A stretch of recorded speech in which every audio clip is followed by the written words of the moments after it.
Hi again, welcome back. In this problem, what I'm going to do is use rotational statics, essentially, to solve a tension problem. So what we have here is, actually, I'm going to use both rotational forces and linear forces to solve this out. And I've called this a static problem because essentially what's happening is this system is not moving. Now eventually we'll let it move, but for the moment it's not moving. So we have this, horizontal rod right here. It's got this length and mass. The left end is attached to a vertical cord that's being held by a spring scale. So the right end of the rod is 30 degrees. The spring scale has no mass, etc. The block right here is 5 kilograms. So the first question is an essential question is, what are the forces acting on this rod? So I always like to start with the weight. So at the center of mass, the rod is going to have its own force down with mg right here. At the very end of this, we actually have two forces going on. We have the tension going up from the string, and then we have another weight, mg.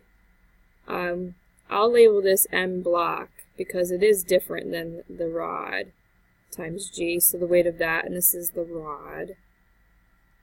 So I would just make sure that, you don't label these as the same thing, mg, mg. Make sure you distinguish that this is the block and the rod somehow. I know that's not really nicely drawn there, but you get the idea. And then of course the hinge itself will have some sort of forces acting on it, so the force of the hinge. Because if you notice, if I block this out, right now this thing would be moving up into, or at least to the left, and we need something to counter that. So that's essentially what we have there. So we have the hinge, we have the weights, we have the tensions. So that's the free body diagram of the situation. So the next question is basically what's the reading on the scale, i.e. what's the tension of this rope. So this is actually a really cool experiment. We could actually do this, put a spring scale there and verify that this is actually true. So the trick is to use torque because we don't know the force of the hinge right now. That's an unknown force. But if I call this my pivot point right here, like that, then I can eliminate that force because anytime you apply a force at the pivot point, you eliminate that unknown. So I'm going to go ahead and use torque. So remember that I'm going to use the concept that this is a statics problem, which means that the sum of the torques have to be 0.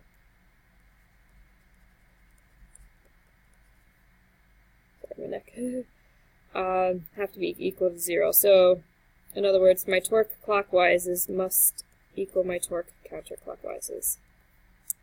So, let's see. If this is my pivot point, and this is going down, this will cause it to rotate clockwise. This is facing the same direction. That will cause it to go clockwise. And this will cause it to go counterclockwise. So the first thing after drawing my forces, so I kind of did that step already, if you notice. I already drew my forces that are acting on the system, but now, after I do that, I find the direction, because that's going to tell me which side of the equation to put this on. Remember, torque, by definition, is force times r times the sine of the angle. So this is, remember, this is selecting the perpendicular component of the force. So that's the job of the sine part. So if they're already perpendicular like this, these two definitely, then we don't need to add this component because the sine of 90 is 1. But this is when it does come in handy because this one actually has a 30-degree angle with that, and that's from the problem. So let me just look this up there. You shouldn't put this on the free body diagram. I know I'm drawing on this to help me solve it, but if you're doing this in the AP, actually I recommend that you just redraw the whole thing and solve it there because you shouldn't have any of this on there. So that's, bad on my part, but using this, I'm just kind of using this as a placeholder to help me organize my information. So, so we have my clockwises and counters, so we're going to go ahead and set up our equation. So my clockwise force. So my force is going to be the mass of the rod times g. That's force times the distance from here to here. So we know that the rod is officially, you know, 0.6. So that's, you know, I'll use the variable L right now.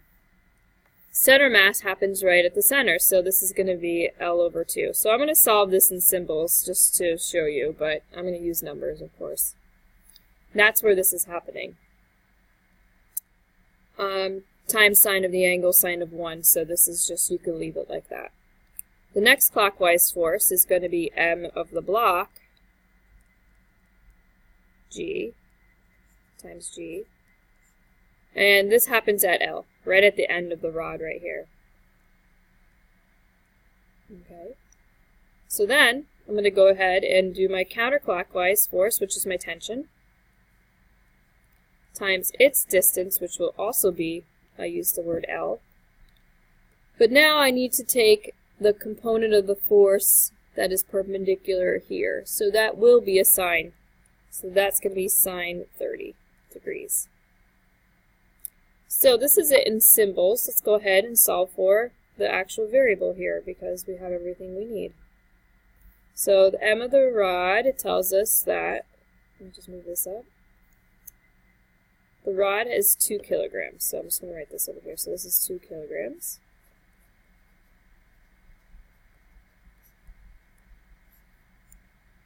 So 2 kilograms times g. So this is going to be 0.6 over 2. Now if you just write 0.3, that's totally fine. I'm fine with the shortcut, but I'm just showing you how you can do this with the symbols here, just in case you have to, right? M block was 0.5.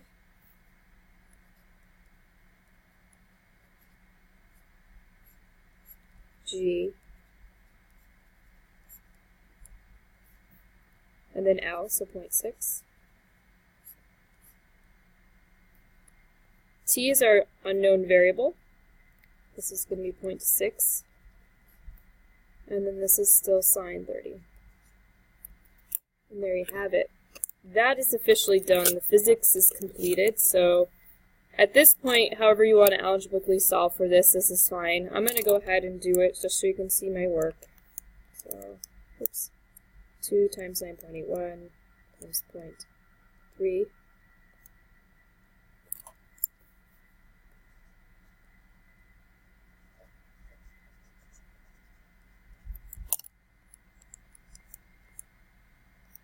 So, I'm just doing it in parts because it just keeps me organized better. You can do this as all one big step if that's how you work, no problem. Make sure that you're in degree mode when you do these. I just double checked that just now.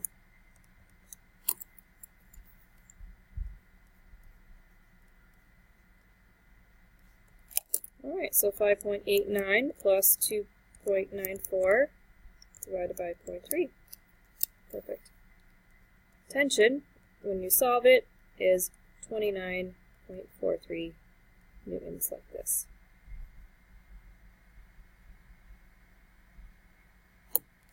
Okay.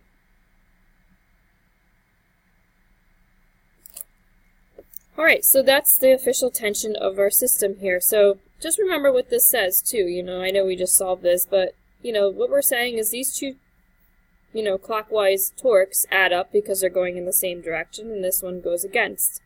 And we need that to go against to keep it balanced. So that's the physics behind it. So that's the official answer for our tension right here.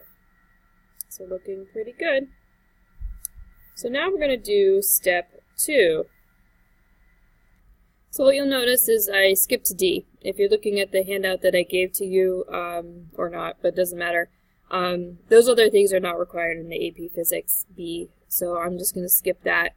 The answer is 1/3 anyway, 1/3 ml squared if you're curious, and you can just look that up. So on the AP Physics C, you'd have to derive out the moment of inertia it's required. So you would derive that out by starting with the integral that represents the moment of inertia, and you'd use the integral to find that out. So we're not going to do that. We're just going to skip right to this question because I think this is an important question which demonstrates how things rotate, and I like this question. So let's go ahead and do it. So,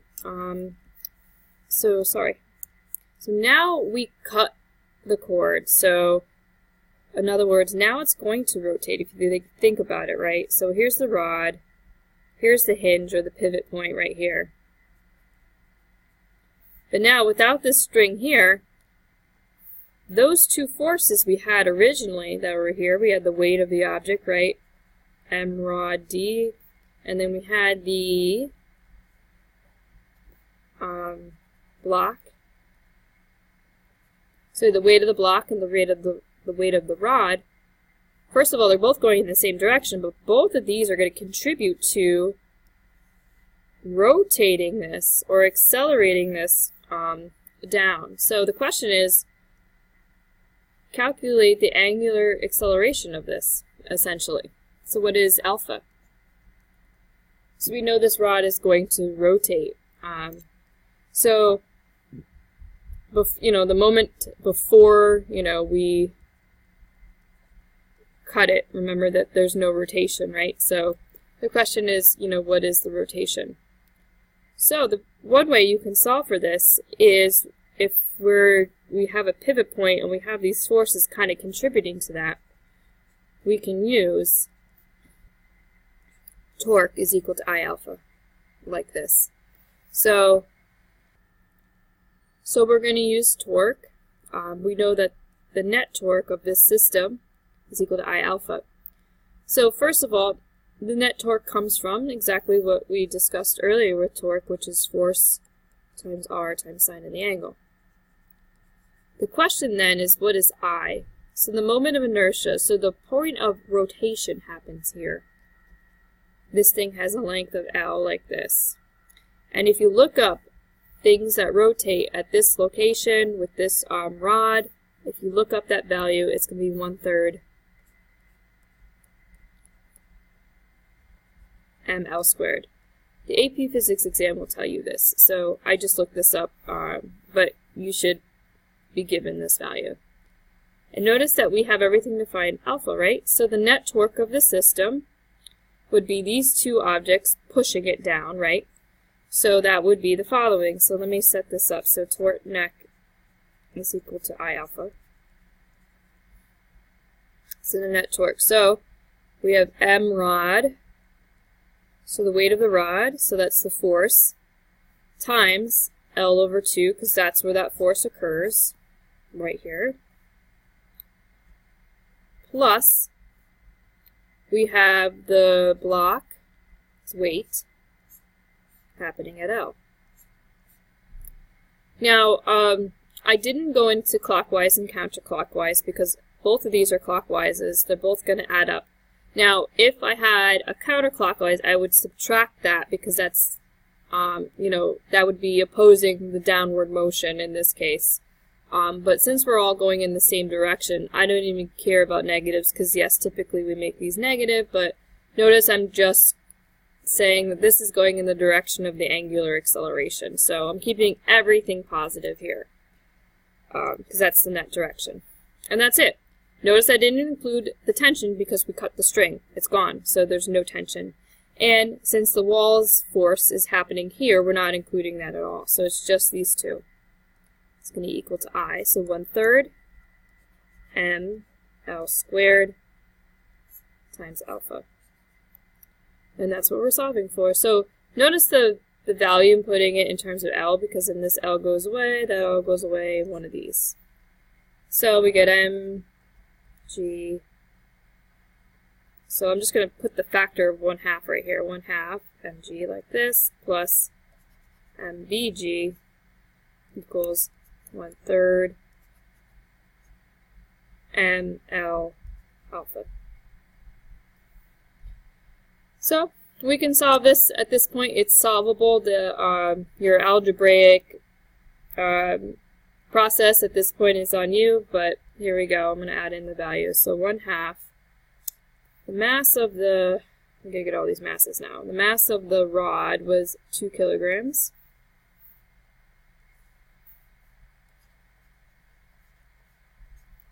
Times 9.81. Mass of the block was 0.5, I remember that one. Times 9.81. is equal to 1/3. This m stands for the rod, so this is the same. I don't know why I capitalized it here, but this m and this m are the same, so because this is the moment of inertia of the rod. So this is going to be the same thing, so I apologize for making it a different variable here, but this is the 2 kilograms. That's what goes here. L, so the length of the rod was 0.6 alpha.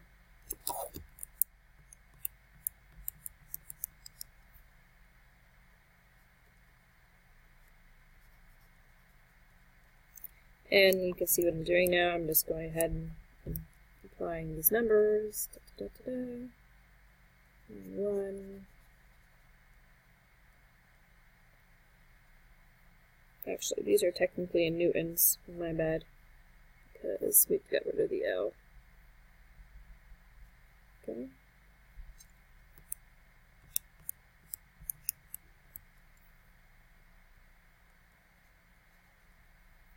Okay, so I'm just going to go ahead and simplify things and on my knee. So 2 is equal to 0.6 alpha. Oops, I knew it. I think I made a mistake right here. Let me just double check that. Let me just double check. I know this one's okay. So it's 1/3. I don't think I did that. So 1/3 times 2 times 0.6. Aha, that's better. Okay, caught my mistake. 0.4 alpha. So now that I divide 14.72 by 0.4,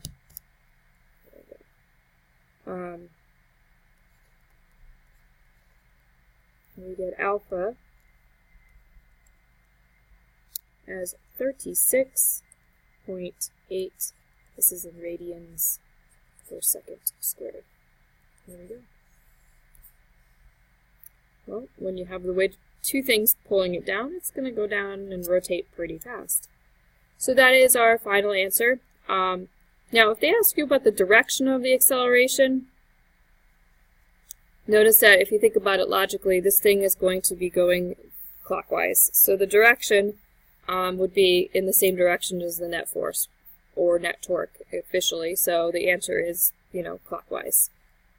Because remember, this has direction as well. Oops, I said clockwise, start writing clockwise, counter, but there you go. So that's the official answer of this question. So here we go again with kinematics, using torque, and then using this relationship, the other definition of torque, to help us find some answers to our questions.